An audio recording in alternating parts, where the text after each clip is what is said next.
Moi, je ne parle pas ailleurs, je parle à l'intérieur du camp. Ouais. Donc, à l'intérieur du camp, les forces les plus importantes, c'était celles du colonel Thieboro et du colonel Claude Pivi. Oui ou non? Non, pas les forces les plus... Il faut dire que les forces les plus... Voilà, deux forces redoutables, s'il faut le dire ainsi. S'il vous plaît. Écoutez, on ne va pas jouer sur la sémantique. Je ne réponds pas à cette question parce que nous ne sommes pas là pour un problème de coup d'État, de ceci, de cela. Vous ne voulez pas me comprendre. Donc, je ne réponds plus à cette question, Monsieur le Président. Évoluons sur les vrais faits. Je ne réponds plus à cette question. S'il vous plaît. Je dis, monsieur... Ces deux déclarations, je les tiens de vous. Vous avez dit qu'à l'enceinte du camp, les éléments du colonel Thieboro et ceux de Claude Pivi étaient les plus forts, oui ou non? Je dis bien que ces éléments ne pouvaient pas rester au camp et que Sekouba et Toumba parviennent effectivement à me renverser. Très bien. Donc, à l'enceinte du camp, personne ne pouvait avoir le contrôle du camp, n'est-ce pas? Je n'ai plus de réponse à cette question. Je ne suis pas là pour rentrer dans... Il y a une contradiction, mon colonel et mon non, capitaine. Je dis bien que je n'ai plus de réponse à cette question. Je ne suis pas là. Est-ce que dans ces conditions... Pour parler d'un problème de coup d'État, oui, respectez mon droit au silence. Respectez Monsieur mon droit Camara, au silence. si vous dites que vous ne répondez plus, alors calmez-vous. Là, voilà, vous pouvez arrêter de parler maintenant. Voilà, je ne réponds plus à cette question. Est-ce que dans ces conditions, quand vous dites que Toumba avait le contrôle du régiment, cette déclaration est vraie, mon capitaine? Je n'ai pas de réponse. J'ai déjà parlé. Ça dépend de la façon de comprendre. Il y a le tribunal qui est là. Le tribunal est bien placé pour savoir les actes qui ont été posés par rapport, les actes que Toumba a eu à poser. Ce n'est pas à moi de juger. Ce n'est pas à moi de juger et je n'en parle pas de ça. J'ai déjà fait des développements par rapport à ça. Je ne suis pas un juge, je suis un accusé. Est-ce que mon capitaine, dans ces conditions, est-ce que Toumba aurait pu être le commandant du régiment en face de deux forces hostiles, qui lui étaient hostiles? Est-ce que c'est possible, mon capitaine? J'ai été clair avec vous, je crois que c'était hier. J'ai dit que dans ses déclarations, il a reconnu, noir sur blanc, lorsqu'il disait que les autres ne le savaient pas, que moi j'étais le commandant du régiment. Ce n'est pas moi qui l'ai inventé. Et si il est parvenu à dire, même s'il n'y a pas eu un acte, ça veut dire que c'est une usurpation de pouvoir en matière de droit, cela, en matière de droit pénal, c'est à corriger, c'est à sanctionner. Même s'il n'a pas un acte.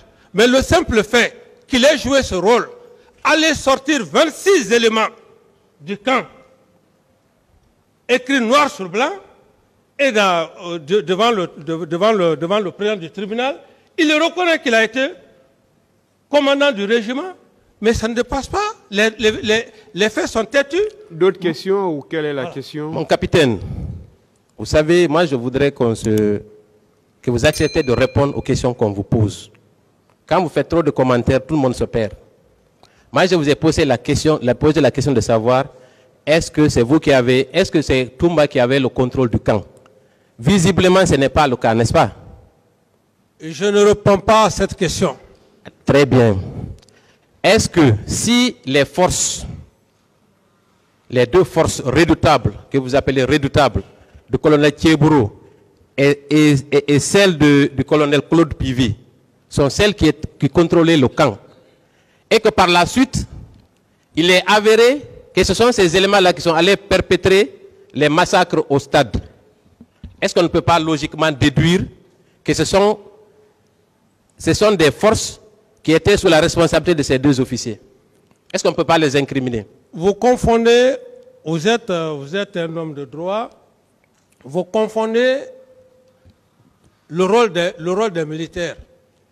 Ici, vous êtes en train de parler, de dire des hommes forts. Dans l'armée, il y a ce qu'on appelle force opposée. Une force opposée empêche, même si l'intéressé a une puissance, Mais dès lors qu'il y a une force opposée à l'intérieur, deux forces opposées, l'intéressé ne peut pas atteindre ses objectifs. C'est ce que je veux dire. Maintenant, quant à savoir le degré, ils tiennent le camp, tout ça et consort. Est-ce que dans le régiment... Je ne réponds pas à cette question. Est-ce que dans le régiment, oui, ce ne sont pas des hommes qui sont choisis justement en raison de leurs compétences et de leur loyauté envers le chef? Ici, le régiment, oui. Je vais être très clair, très sincère. Je ne suis pas quelqu'un qui passe à gauche. C'est la confiance que j'ai portée à M. Toumba. Je l'ai portée aveuglément confiance. Ça, je le reconnais. Je l'ai porté aveuglément confiance. Qui fait que même lorsque ces trois éléments n'exerçaient plus leur fonction, je le voyais exercer, comment dirais cette fonction. Mais puisque j'avais confiance en lui, et en matière de pouvoir, c'est la confiance. Est-ce que, au sein du régiment, ce ne sont pas des militaires compétents et qui sont loyaux envers leur chef qui sont recrutés? C'est la question. Parce qu'on ne recrute pas n'importe qui dans un régiment présidentiel, oui ou non? Je ne réponds pas à cette question. Vous ne voulez pas répondre? Oui. Très bien. Dans ce cas, je vais poursuivre. Quand vous étiez aux affaires, mon colonel, vous avez reçu des armes du colonel Kadhafi. Mon capitaine, je suis capitaine et je vais respecter ces grades jusqu'à ma dernière demeure. Très bien. C'est bon, M. Camara, c'est bon. Mon capitaine, rectifié, mon capitaine. Il a rectifié, il a déjà rectifié. Voilà. Mon capitaine, voilà. Je ne suis pas colonel. Vous savez, je n'ai pas beaucoup de notions militaires, mais quand quelqu'un qui est capitaine, on l'appelle général, c'est une marque de respect, il me semble, n'est-ce pas? Non, dites-moi, capitaine. Posez des questions, maître. Non, monsieur le Président, s'il vous plaît. Ok, merci beaucoup. Dites-moi, est-ce que pendant votre régime, vous n'avez pas reçu d'armes venant de la Libye? Non, je n'ai reçu que des pick-up. Des pick-up? Oui. Quand M. Toumba Diakité était à cette barre, oui, il a déclaré que les jours qui ont précédé les événements du 28 septembre, un camion a été chargé d'armes qui devaient servir à la répression. Est-ce que vous maintenez, qu'est-ce que vous en dites? Ça n'engage que lui.